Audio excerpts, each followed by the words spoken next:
Hey guys, what's up? Back at you with another video. This video is my January TBR. I know it is January 12th. Um, no, this is January 13th that I am filming this. So in the middle of the month, but I've already actually read one book entirely on this list.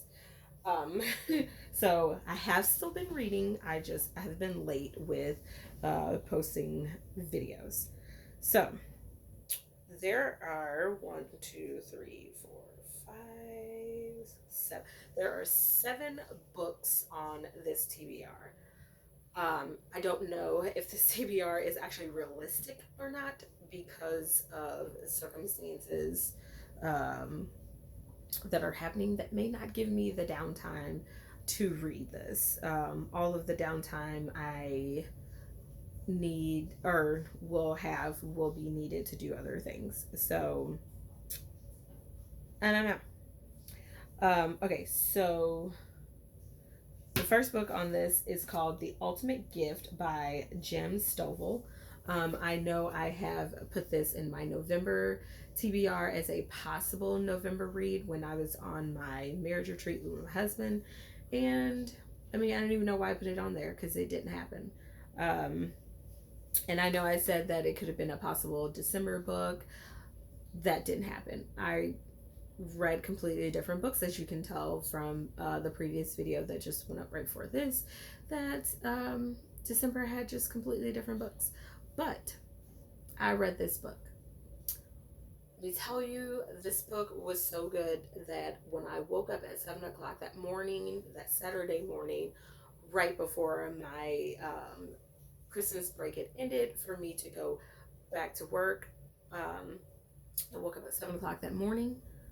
I opened this book. I did not put it back down until, like, put it down for good until I finished it, which was around like 9 o'clock at night. Um, I mean, this is a 189 page book, but I also have three children, and I was watching my niece and my nephew that day. So the book I put down several times in between.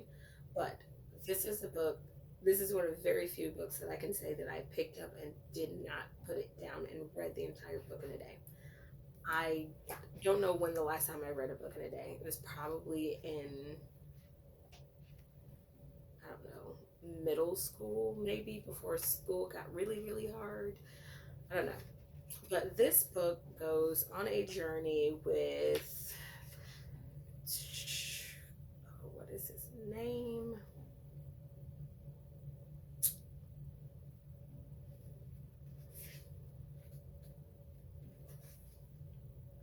Sorry, I need to find the kid's name.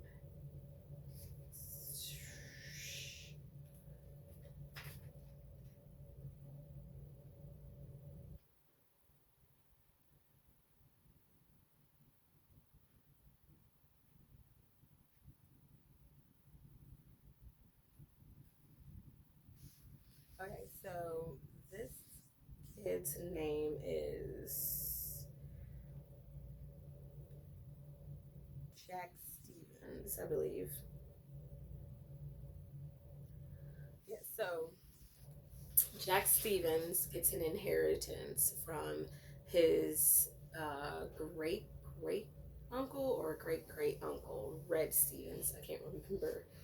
Um, and he goes on this journey with Red Stevens' lawyer, and the lawyer's name is Mr.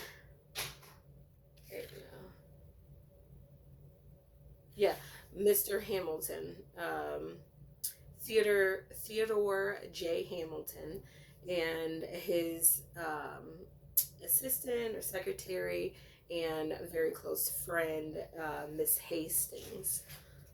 So Mr. Hamilton and Miss Hastings take on the project of giving Jack this year-long gift from Red Stevens. But in order for Jack, to get the ultimate gift at the end of the book, he has to go through 12 months of learning how to be a better person, is pretty much what it is.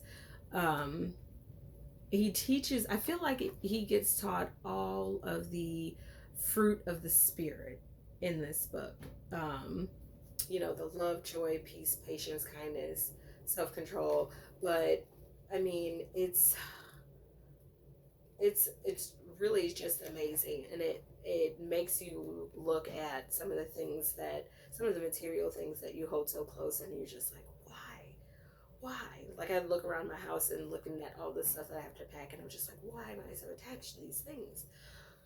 But this was showing Jack how he can have material things and still not and enjoy those material things. You can have an abundance of material things, be rich in them, but not be attached to them the way Jack is, like at the beginning, just so mean and ignorant and spoiled and never worked a day in his life and just rude, um, and just wants and wants and wants and never gives back.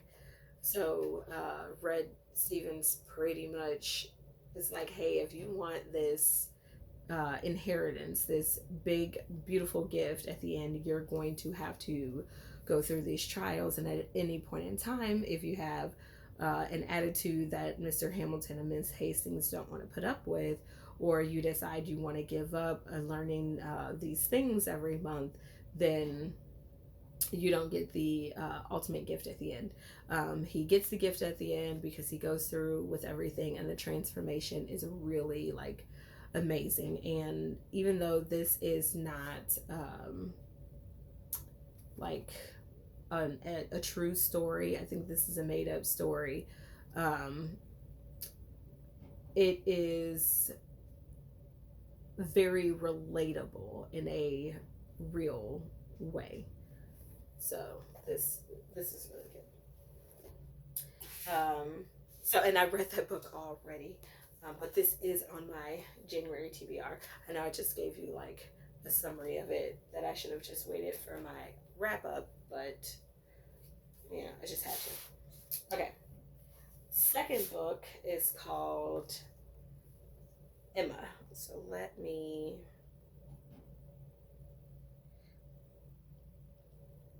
show you that. Okay. I'm reading Emma by Jillian Austin. I am in the middle of this already. As you can see, it says resume on that blue button right there. But this is about, it's a classic literacy story. Um, back like Pride and Prejudice type of classic. Um, I've read Pride and Prejudice before when I think I was in like the seventh grade, but I don't remember it. I'd never heard of Emma or any of the other Jane Austen books, but I am buddy reading this with a lot of girls from my church. But so far, so good. That's all I'm gonna say about that because I'm not finished. I would give you the rest of that in my January wrap up. Second book on this list is The Silent Patients by Alex Michaelidis. I don't know. I'm butchering your last name, Alex, and I apologize. You'll never see this video, but just saying. This book comes highly recommended by a friend of mine from church and a couple other friends of mine at work. So I'm excited to finish up this puppy. I started it and literally I got to chapter 2 and I haven't read too much more of it yet, but so far I like. Next book on my list, which is a reread, because the first time I read this, I can't tell you that I was paying attention to the entire thing because I was also setting up my classroom the year that we had a seminar. Well, the author is Joe Bean. This book is called Seeing the Unseen by Joe Beam, and he came to a church, my church, and he did a seminar. And I had just gotten the book, and I was trying to read it, but I was also sidetracked because I was also setting up. Ooh, I hit the. I was also setting up my classroom the year that he came. But okay, so first I'm going to show you a smaller picture of it and hope that you can see it, because that's what the cover actually looks like. But it's this one right here. It's just like a person's eyes, and they're kind of like, looking. But look what happens when I click on it. So you like get the actual cover for a little bit, and then it goes to that. So I just wanted to show you how it actually looks. But I read that once. I know what it's about. I don't remember a lot of it, so it is a reread for me. Um, so I'm actually excited about that being a reread. Next book, which I'm actually almost finished with this one as well. I'm halfway through this. This is Road Rage by Joe Hill, Stephen King, and Richard Matheson. Matheson? Yeah. So it's a dual like co-authorship, and it's a comic. This is issues 1 through 4, so I'm thinking it's like the whole thing. I'm not sure if there's another, few parts to this. I mean, okay, so yeah, so there's 4 issues of this comic, and this is the version right here that I'm reading, and that's all 4 of them put together is what it makes it seem like. And then these are how they look individually, issues 1, 2, 3, and 4. So after I read that one, I might go back through to just read on my own and see if it's actually like, if this one is actually 1 through 4, if there was like more to each one, and I could go back and read them. But they're comic books, so they're probably fair. They're short, so you know I'm almost finished with that. The next one on my list is the Screw Tape Letters by C.S. Lewis. I am like, I want to say a quarter of a way into the book. Um, it's a 4-hour audiobook because I didn't need another book that I needed to try to sit down and figure out when I had the time to read. So I am doing this one on audiobook, and I'm an hour into it, and I still got 3 hours to go. It's a very unusual listen because the book sounds extremely old with the guy who's doing the voice. This is through Hoopla, so if you want to know what I'm talking about, just go to Hoopla and borrow the book just so you can hear the voice. It's like creepy but not creepy, but it adds to the creep factor to the letters, that's for sure.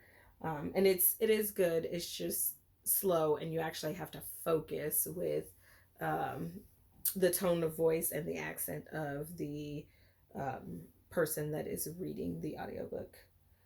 And then the last book on this TBR, I'm telling you, I made all the books not very hard for me for this TBR because I'm also in class full time. I'm a full time student on top of being a full time mom and a full time, or a person with a full time job, you know, and full time in my church and everything. So it's like a lot.